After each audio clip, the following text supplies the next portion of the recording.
off in half the time. And then you take, now you got add another $120 to your next highest one, and that would be the car. And the car was $500 a month. I wish. And then you add that 120 plus 50, what you were paying, 170 to that, and then you pay that off. Now you're debt free. Now you paid that off instead of 20 months, you paid it off in 10 months. And guess how much interest you would have paid? If your highest interest rate was 8%, if you divide that into 72, that would have taken you, what's 9 years? What's 8 divided by 72? Okay, I'm not a math genius, but I'll say 9 years. And that would have been, so now you're paying that off in 5 years instead. So that's the next question I have. Who has heard of the rule of 72? Just you, Jackie.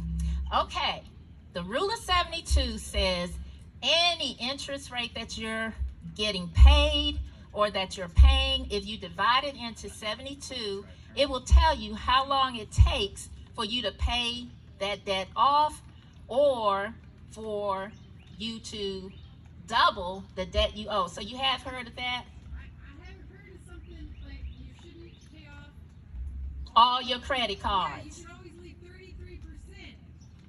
You should not charge more. Right, exactly. If you have credit cards, 33%, because the algorithm looks at a higher letter grade at a 33%.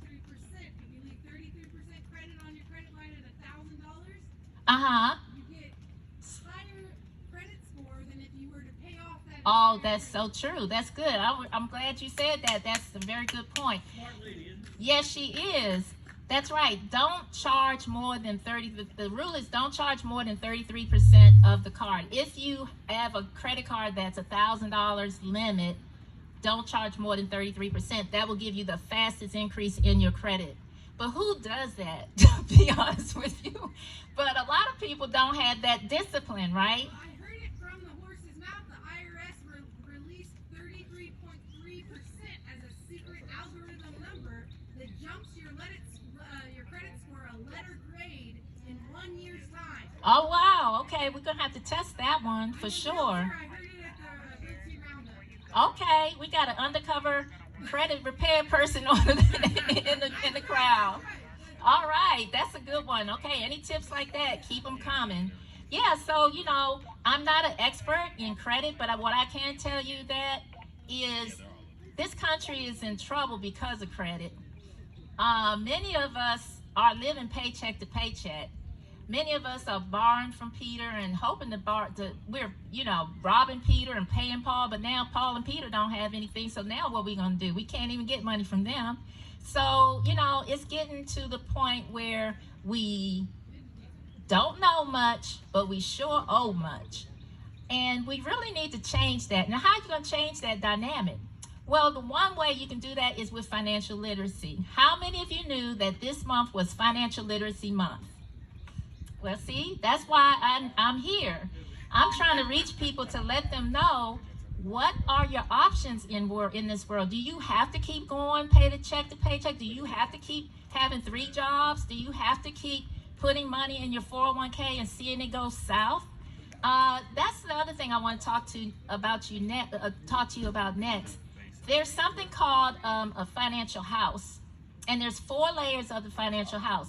Whatever you build, if you build a house, what's the most important structure in the house? The foundation.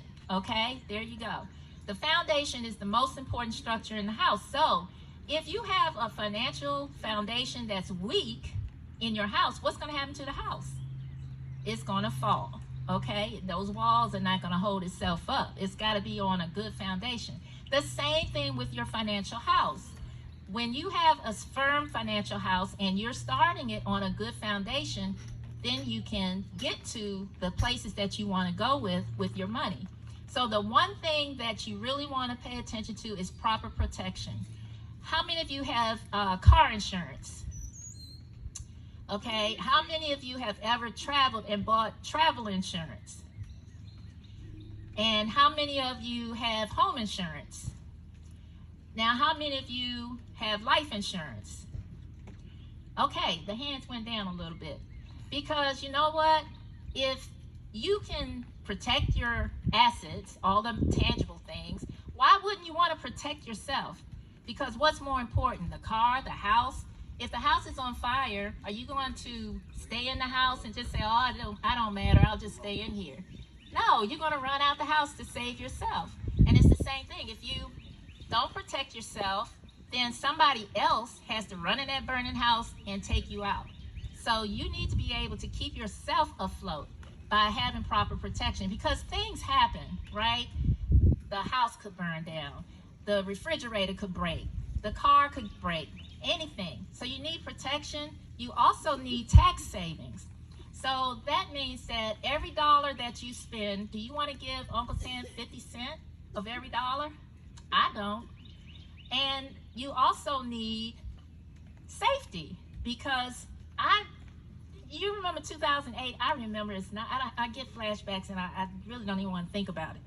But 2008 was a terrible time. A lot of people were losing money in their 401k. The stock market was crashing, and we thought it was going to crash anyway. Bailouts were happening everywhere.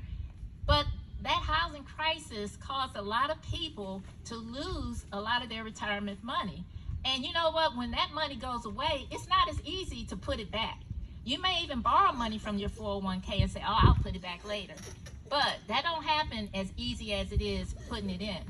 So what I'm saying is, you want to stop thinking about the old way of doing things and start thinking about a new way, a new industry, a new way. Be your own money manager. You can take money and put it in an IUL, and I have a prize for one of the ladies that I talked to today. She knew what that IUL was. But an index universal life policy will allow you to have tax savings, growth. It will allow you to have safety and proper protection, all with just set it and forget it type setup.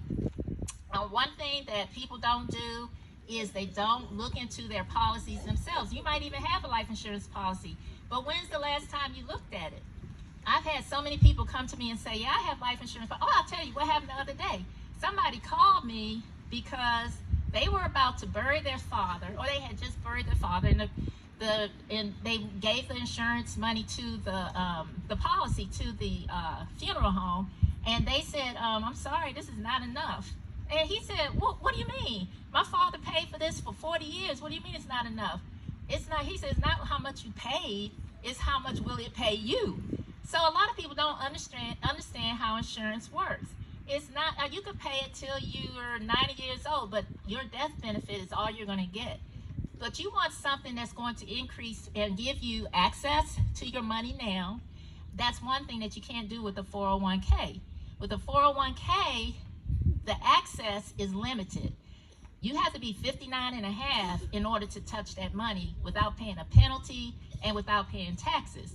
But with the index universal life policy, no matter how much you put in, as long as you don't take all of it out, you will not have to report that to the IRS, and you will not have to pay penalty or taxes. So which one do you want to do?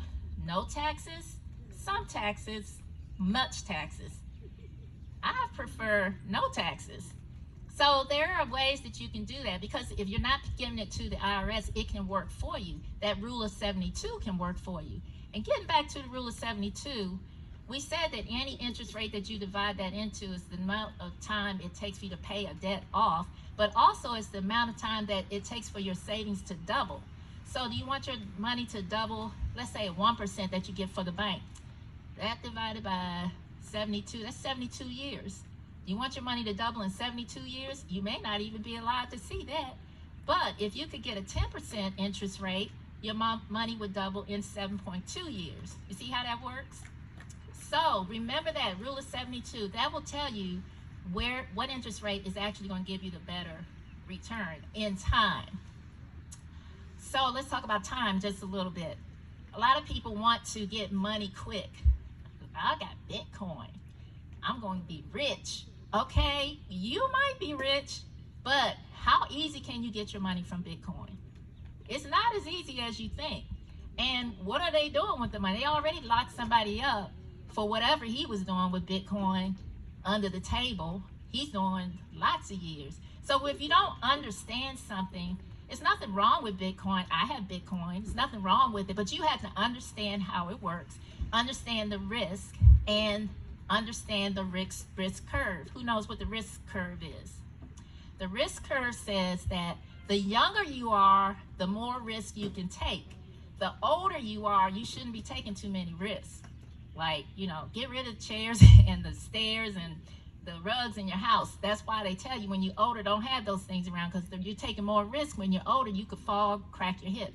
That's something else I'm diverging to. I won't talk about that. But at the same time, with your money, you don't want to take that many risks when you're older. But when you're younger, that's the time that, I want to learn about Bitcoin. I want to learn about Forex. I want to learn about the S&P. I want to invest in China and RFTs and NFTs and EFTs and all those things. You can do that when you're younger because what? You have time to recover. But when you're older, you don't have that time to recover. So you really have to find a way to hedge the amount that you're putting in risk, so that if something does happen and goes negative, you have a limited amount of loss. And that's what the Index Universal Life Policy gives you. So the last thing I'm going to talk about is balancing health and wealth. So we do know that healthcare in this country is astronomically expensive for no good reason. I had a bill, and I know I was in the hospital I wasn't even in the hospital. I was in the emergency room for like 15 minutes. The ambulance did pick me up, took me to the emergency room. That ride might have took 5 minutes. But the bill I got was like $10,000. I'm like, what the heck? I don't know what that was for. But if you look at your bill, it's never going to tell you exactly what they're charging you for. You have to really search it out and make them accountable for what they're billing you. And don't ever accept that first bill as what you're going to pay. Tell them, no, I'm not paying this until you explain to me everything that's on there. And there's so many health disparities in there. So women, how many women in the house? We have more chances of having a negative impact by going into the healthcare system, because not enough research is being done for our issues. And who's doing the research? Not enough of us is doing the research. So we don't really have positive outcomes. So when we go to the doctors, it makes you feel uncomfortable because you don't know, am I welcome here? What's the deal, And so that's something that we really have to fix, and we can only fix that as a nation. And we also have to lift our voices and let people know we're not taking it anymore. So that is one thing. Healthcare is expensive. The other thing is, how are you going to pay for it if you're laying on your back with IVs going in your arm, you can't talk because the tube is going down your throat, and they want to pull the plug? How can you say, and you may be wide awake in there, and you can say, I can see everything that's going on. Don't y'all pull that plug. They can't see that you can see everything that's going on. And did you do a will, a trust, a power of attorney? Did you do a medical directive?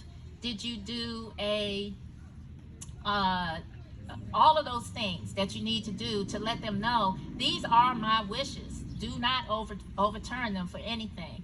So we talk about that. So I can help you with all of these things. And I just want to tell you that times, they are a-changing. You cannot do things the same old way. And so we need to think differently. We need to think outside of the box. And we need to do our best to keep what we work for. Our hard-earned sweat and tears went into the work that we do. And it matters that you get what you paid for.